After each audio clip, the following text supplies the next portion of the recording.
Hello friends, welcome back to our channel. So दोस्तों, dead bodies failed escapes, goats जो math solve करती है। हाँ दोस्तों, welcome back to the nightmare circus, जो एलियन अर्थ के नाम से जाना जाता है। तो दोस्तों, अगर पिछले एपिसोड ने केओस और बिट्रेयल का धमाका किया था, तो ये penultimate chapter apply titled emergence सब कुछ तोड़ फोड़ देता है। यहाँ इनोसेंस टूट जाती है, फ्रेंडशिप्स फ्रैक्चर हो जाती है और लॉस्ट बॉयज को समझ आ जाता है कि नेवरलैंड एक पैराडाइज नहीं बल्कि एक प्रिजन है। सो सीट बेल्ट टाइट करो और फेस अगर रेपेलेंट पकड़ो, क्योंकि एपिसोड 7 लेके आया है हार्ट ब्रेक, ब्लड सेट और वो ट्विस्ट जो दिमाग हिला दे। A friendship buried in sand. दोस्तों, तुमने वो इंटरनेट जोक सुना होगा, good friends help you move, great friends help you move a body. Tumblr पे ये फनी लगता है, लेकिन जब असली लाइफ में हो तो खौफनाक बन जाता है। यहाँ एपिसोड किक ऑफ होता है इसी से। पुअर स्मी, जो हमेशा से लॉस्ट बॉयज का गुफी और इनोसेंट बच्चा था, सडनली एक नाइटमेयर में फंस जाता है, जहाँ उसका दोस्त स्लाइटली उसे फोर्स करता है एक बॉडी उठाकर बीच तक ले जाने के लिए। और बॉडी किसकी? आर्थर सिल्विया की, जो अभी अभी फेसहगर का शिकार हुआ था और जिसके अंदर एक जीनोमॉर्फ एम्ब्रियो ग्रो कर रहा है। यहाँ डेस्टिनेशन है बीच, रीजन स्लाइटली का शेडी डील विथ मोरो, वो कॉर्पोरेट मैनिपुलेटर जो सबको पपेट की तरह नचा रहा है। यहाँ स्मी के लिए ये एक एंड ऑफ इनोसेंस मोमेंट है, क्योंकि बस कल तक वो एक मस्तीखोर बच्चा था, बोर्ड और रेस्टलेस, और आज वो एक डेड बॉडी को घसीट रहा है। यहाँ उसकी आंखों में डेथ का असली डर देखा जा सकता है। दोस्तों, जोनाथन एजाई ने एक्टिंग ऐसी की है कि दिल फट जाए, और हमेशा का गुफी स्माइल खत्म, शोल्डर स्लॉच और आंखों में वही पैनिक जो सिर्फ एक बच्चे के चेहरे पर देखी जा सकती है। और फिर समझ नहीं आता कि दुनिया इतनी स्कैरी क्यों है, क्योंकि एक बॉडी मूव करना बस एक काम नहीं था, it was a transition, innocence से एडल्टहुड तक का फोर्स जंप। और स्मी वो कभी वैसा नहीं रहेगा। Boy cavalier $6 billion toy. उधर दोस्तों, प्रोडिजी फोर्ट्रेस में लास्ट वीक का केओस बॉय कैविलियर के लिए बस एक कॉफी स्पिल जैसा था, बिल्कुल चिल। और फिर यहाँ कर्श एंट्री लेता है with the $6 billion child genius weapon. लेकिन बॉय का ध्यान तुरंत एक और चीज पे आ जाता है, वो क्रिपी एलियन ऑर्गेनिज्म जिसकी ऑक्टोपस जैसी आंखें है और जो शिप को कंट्रोल कर रहा था। और दोस्तों, फिर आता है माइंड ब्लोइंग ट्विस्ट, वो एलियन बस एक डम प्रेडेटर नहीं है, वो मैथ सॉल्व करता है। हाँ, सही सुना आपने, प्रॉब्लम सॉल्विंग, लॉजिक, इंटेलिजेंस, मतलब ह्यूमैनिटी के लिए डबल खतरा। जब एक जीनोमॉर्फ इक्वालिटीज क्रैक करे तो समझ लो एपोकलिप्स का काउंटडाउन शुरू हो गया है। सो कर्श मीनवाइल अपना खुद का चेस खेलेंगे। वो स्लाइटली और स्मी को मोरो के क्लचेस से निकालने में हेल्प करता है, लेकिन जब मोरो उसे वार्न करता है कि ये वॉर अभी खत्म नहीं हुई, तो कर्श बस एक क्रिप्टिक लाइन बोलता है, नथिंग एवर इज, मतलब लॉयल्टी किसी के साथ नहीं है। और क्वेश्चन ये है, कर्श एक्चुअली किसके साइड में है?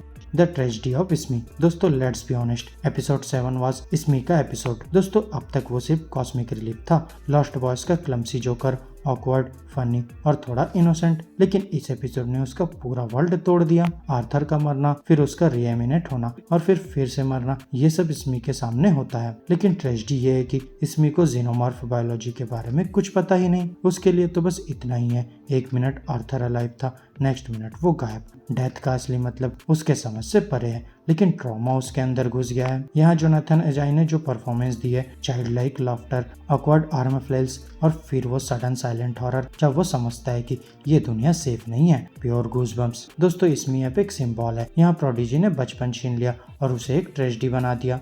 वेंडीज ब्रेकिंग पॉइंट। पैरेलल ट्रैक में लॉस्ट बॉयज की सिचुएशन और खराब हो रही है। वेंडी, जो अभी भी मेर्सी के नाम से रह रही है, आइजैक की डेथ से सेटर्ड है, उसका ट्रस्ट प्रोडिजी से पूरा टूट चुका है और अब वो हर्मिट के साथ प्लान बनाती है एस्केप का। लेकिन वेंडी के लिए ये सिर्फ खुद के लिए नहीं, वो सबको बचाना चाहती है। यहाँ निप्स एग्री कर देती है एस्केप के लिए, क्योंकि अब उसे अपनी वाइप्ड मेमोरीज का रियलिटी शॉक लग चुका है। लेकिन कर्ली, वो अभी भी प्रोडिजी के सपने में जी रही है। उसके वर्ड्स दिल तोड़ देते हैं, this is the best place I ever been, मतलब वो अपने दोस्तों के अगेंस्ट जाने के लिए रेडी है। और फिर दोस्तों, यहाँ एक और इंटेंस ट्विस्ट आता है, वेंडी का साइकिक बॉन्ड जीनोमॉर्फ के साथ। जब वो उस क्रिएचर को फ्री करती है, वो उसके पीछे लॉयल डॉग की तरह चलता है, एसिड ब्लड और रेजर क्लॉस के साथ। और फिर एक मोमेंट में वो प्रोडिजी गार्ड्स को लिटरली शेड कर देता है, सिर्फ वेंडी को प्रोटेक्ट करने के लिए। क्रीपी भी, बैडेज भी, एस्केप फ्रॉम नेवरलैंड। और फिर दोस्तों आता है वो long awaited breakout.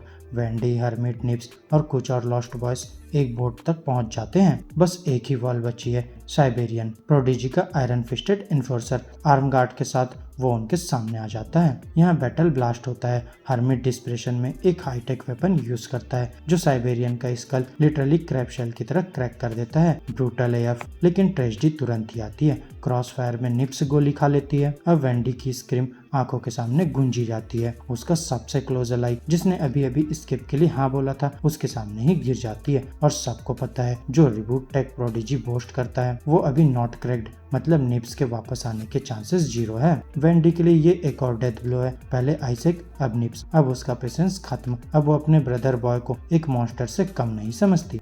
The penultimate पंच। दोस्तों एपिसोड के एंड में स्कोरबोर्ड कुछ ऐसा लगता है। इसमें इनोसेंस गया, ट्रॉमा ने जगह ले ली स्लाइटली। अभी भी मोरो के शेडी गेम्स में फंसा है। Boy cavalier obsessed with math doing aliens. Wendy heart broken, furious, ready to fight against अपना खुद का भाई। लॉस्ट बॉयज फ्रेगमेंटेड, कुछ लॉयल, कुछ ब्रोकन, कुछ डेड। अब दोस्तों थीम क्लियर है। नेवरलैंड एक झूठ था। प्रोडिजी ने एक फेक पैराडाइज सेल किया था, लेकिन असली में ये एक नाइटमेयर फैक्ट्री है जो चाइल्डहुड डिस्ट्रॉय करता है और मॉन्स्टर्स बनाता है प्रोग्रेस के नाम पर। Final thoughts. दोस्तों एपिसोड 7 इमरजेंस इजिली सबसे ज्यादा डेविस्टेटिंग एंट्री है एलियन अर्थ की। ये एक ब्रूटल रिमाइंडर है कि इनोसेंस एक बार चली जाए तो कभी वापस नहीं आती। जोनाथन एजाई ने स्मी के रोल को ट्रेजिक ब्रिलियंस में बदल दिया और फिर वेंडी अब स्टोरी का बीटिंग हार्ट बन गई है। यह स्केप सीक्वेंस टेंस, वायलेंट और गट पंचिंग था। Exactly the kind of finale buildup जो एलियन फ्रेंचाइजी को आइकॉनिक बनाता है। और अब फिनाले बस एक कदम दूर है और सवाल यह है कौन बचेगा, कौन मरेगा और सबसे बड़ा मॉन्स्टर कौन निकलेगा, ह्यूमन या एलियन। तो दोस्तों एक बात तो पक्की है, अगर गोड्स भी मैथ्स कर रहे हैं तो ह्यूमैनिटी के दिन गए समझो। तो फ्रेंड्स मेरी आज के इस वीडियो में बस इतना ही। आपको हमारी ये वीडियो कैसी लगी अपने थॉट्स कमेंट बॉक्स में शेयर कर सकते हैं। और अगर ये वीडियो अच्छी लगी हो तो वीडियो को लाइक करो, चैनल को सब्सक्राइब करो और ऐसी लेटेस्ट कंटेंट के लिए बेल आइकन जरूर प्रेस कर लो। अब मैं मिलूंगा आपसे अपनी नेक्स्ट वीडियो में। तब तक के लिए बाय बाय दोस्तों।